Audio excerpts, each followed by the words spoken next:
Hello, this is Joel at Adventure for Life. I'm out at Iron Mountain in Dahlonega, Georgia. I'm participating in the Ineos Grenadier Drive Day. So the Grenadier, and there you see the Iron Mountain building. And the Grenadier is a car, and I'm going to show you first a Land Rover. So that's an old Land Rover Defender, and that was made by Land Rover for like the last 67 years or something like that, and Land Rover decided to quit making them. And so, and I'm not going to bore you with the whole story because a lot of other people have done that.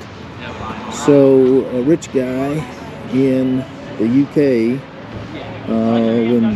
loved the Defender, and he said, I don't like it that they quit making the Defender, so he came up with design. So it's redesigned. This is the Ineos Grenadier, and the owner, or the majority owner of Ineos, which is a chemical company, came up with this car, and we're going to do a drive of it today. It's supposed to come to the United States later this year.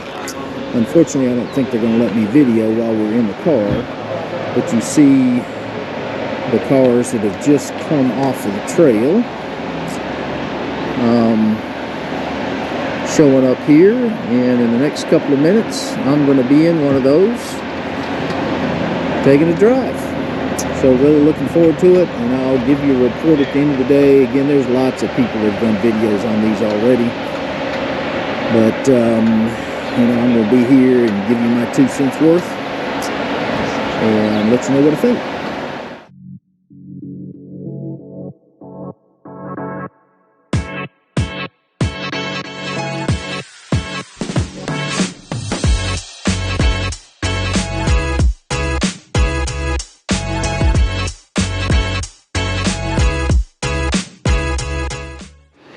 Okay, it's been an interesting day. We have driven the Grenadiers twice. I thought I'd show you some of the rigs that are here, people that want to try this out. So you've got a Jeep Gladiator Rubicon there. You've got an old school Defender, which is really cool. You got a couple of new school Defenders here that I'm going to show you that have already been kind of rigged out. So it's interesting to see how many people that are into overlanding are very interested in this vehicle. So there's a new school Defender that's not been rigged, and there's a new school Defender after the Land Rover experience. How about that? Who knows what that is, but it's obviously some kind of business. But he's got his new school Defender all decked out. Anyway, there are the Grenadiers coming back from their drive. Here's the Grenadier that they've got up on display. Again, we test drove them. We test drove them twice, about 30 minutes each. Vehicles performed very well. They did not, there wasn't a bunch of head wagging and all that kind of thing. And so when I say head wagging, I mean it didn't beat you back and forth. The suspension was fantastic. It's got all kinds of off-road controls that I think will make off-roading, very nice. Talked to several people here that do testing of these kinds of vehicles. They mentioned the the Toyota TRD, the FJ Cruiser, Jeep Wrangler, Rubicon, and all that. And the guys that are here have been doing this. A couple of these guys have been doing this their entire life, and they say this is the best vehicle that they have seen, and they have them on order. So that obviously tells you something. So excited, at least from what they're telling us, that if you put your order in, if you've already got a pre-order in, then you're going to be able to order in June, and we'll take delivery by the end of this year. So I'm certainly hoping to have one by the end of this year, and we'll see what it'll do after that. Okay, after driving home, I decided, I thought more about the day's events, and I decided to make an addendum to the comments from that I made earlier. I've got some notes here, so I'll be looking down at those. Anyway, I mentioned one of the things I failed to mention is that the pricing is supposed to be available for the U.S. market on May 17th. And again, the orders, they're going to be able to make a firm order in June. And if you do that, if you're prompt about, once the pricing comes out and the order book comes out, if you're prompt about placing your order, they said we should fully expect to receive the car by the end of the year. Let's talk about some things I don't like or didn't like that you'd kind of like to have been better. One, the back doors. And so some people, a lot of people have commented about that. But, you've seen cars before with lift gates. They're kind of nice because it's just one motion. The tailgate goes up, or the back door goes up. It's above you. If it's raining, you can stand under it, all those kinds of things. You have full access to the back of the car.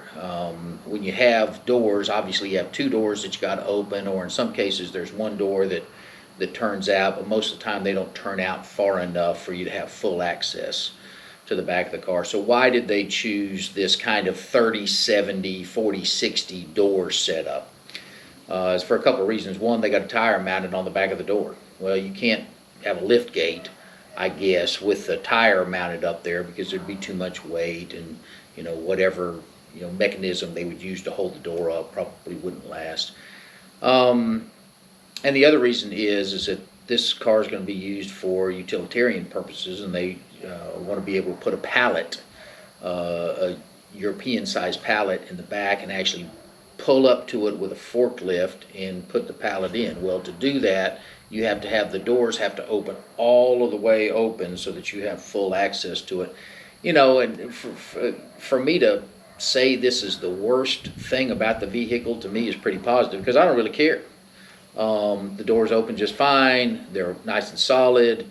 They do open all the way so you have full access. If you're overlanding, you can, you'll be able to put your gear in there and pull it straight out if it's on one of those sliding mechanisms or whatever. So anyway, I think, again, the fact that I'm choosing this as maybe the worst thing that I saw is really a positive, because it ain't that big a deal to me. The footwell. So you've heard a lot of discussion specifically about the right-hand drive vehicles, because these things are going to be sold in the UK and Australia and other places where they drive on the right-hand side of the road, or drive on the left-hand side of the road, so it's a right-hand side drive vehicle. If it's a left-hand drive vehicle, the issues in the footwell area are not nearly as significant as they are on the right-hand drive vehicle. And I would go on and say that all you got to do is move your seat back a little bit, and you got plenty of leg room. And the seats definitely have lots of room that they can go back. The front seats have lots of room that they can go back and forward. So it doesn't matter how tall you are, you can get in this thing and drive it. If you do have the seat all the way back or pretty far back, the people in the back are going to have minimal leg room. So this car will certainly seat 5 people. Is it going to seat 5 people comfortably on a 10-hour drive? I don't think so. There aren't many cars that will. Would it seat 5 people comfortably on a 1, 2, 3, 4-hour drive? Sure. Again, if it's only 2 people in the car, you got lots of room and you're in good shape. But third thing I didn't like, and again, lots of comments about this, the BMW shifter. Well, one thing is, I just don't like the look of it. The car is a throwback vehicle. It's a cool looking vehicle, and then you get in and from my standpoint, you got this futuristic kind of gear shifter. So what? It's just aesthetics. The thing works just fine. I've rented some BMWs in the past and, have a little bit of familiarity with the gear shifter. It did take a little bit of getting used to, and would take a little bit of getting used to. Again, the fact that I'm picking those 3 things says that the car's in pretty good shape, because that's nitpicky kind of stuff. So let's talk about the things that I did like. Suspension's fantastic. Again, I mentioned this earlier, but we went over some pretty big bumps, ruts, those kinds of things and it was not slamming our heads back and forth, or front to back or side to side. It really handled, and of course that's what it's made to do. It really handled the bumps well. Let's talk about lean. There was one spot on the trail where there was a pretty sharp bank, and there were some readings on the instrument panel that told you what your lean was. And at 25 degrees, they basically tell you, hey, that's it.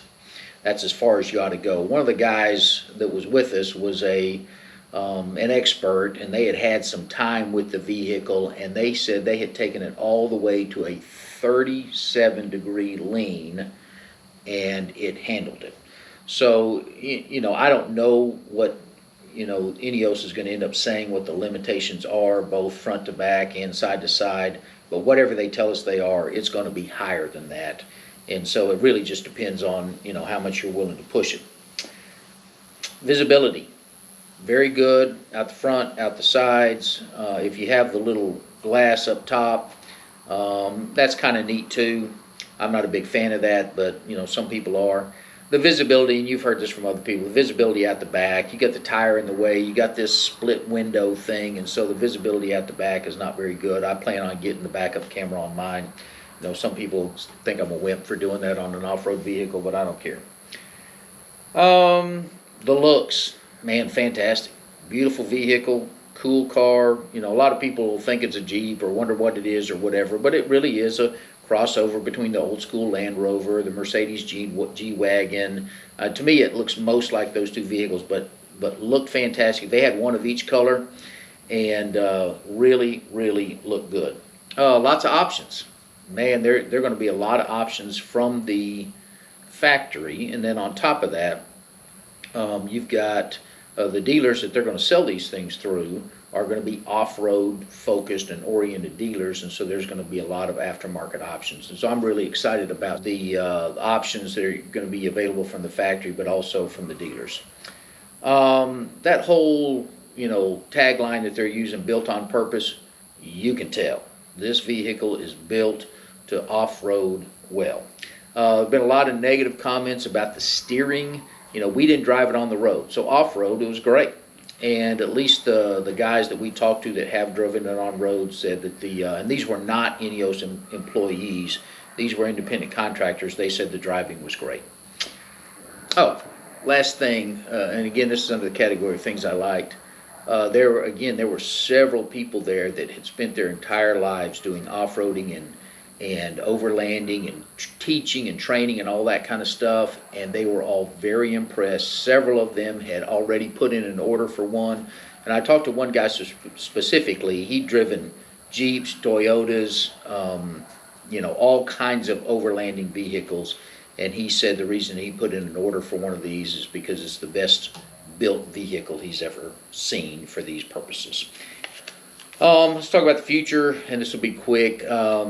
You've heard some of this before. Some of it was a little bit new to me. They are going to have a short wheelbase unit, so there's going to be a two-door version of this sometime in the future. There's going to be a long wheelbase version, so there's going to be a four-door but three-row version of this vehicle, the station wagon of this vehicle at some point in the future, and then obviously a truck. And one thing I learned today is that the truck is going to be four-door, but it's going to have a 6-foot bed on it, so that'll be pretty significant. It'll basically be about the size of the Jeep Gladiator. Talk some about electrification and also hydrogen power. They really want to push the hydrogen power side of this thing because they're in the hydrogen business, and honestly hydrogen I think is a better alternative than electricity. Lots of people will want to argue about that, but anyway, they're going to push the electric, they're going to push the hydrogen, but I did ask the question, how long do you think the gas motor is going to be available? And they said at least another 10 to 20 years, and so I'm pretty excited about that. Anyway, just wanted to add a couple more comments. We're going to call this the addendum, and again, I'm really looking forward to having the thing. Planning on taking it on some long drives, some long off-road drives once I get it, and obviously I'll video that and put it out on the web.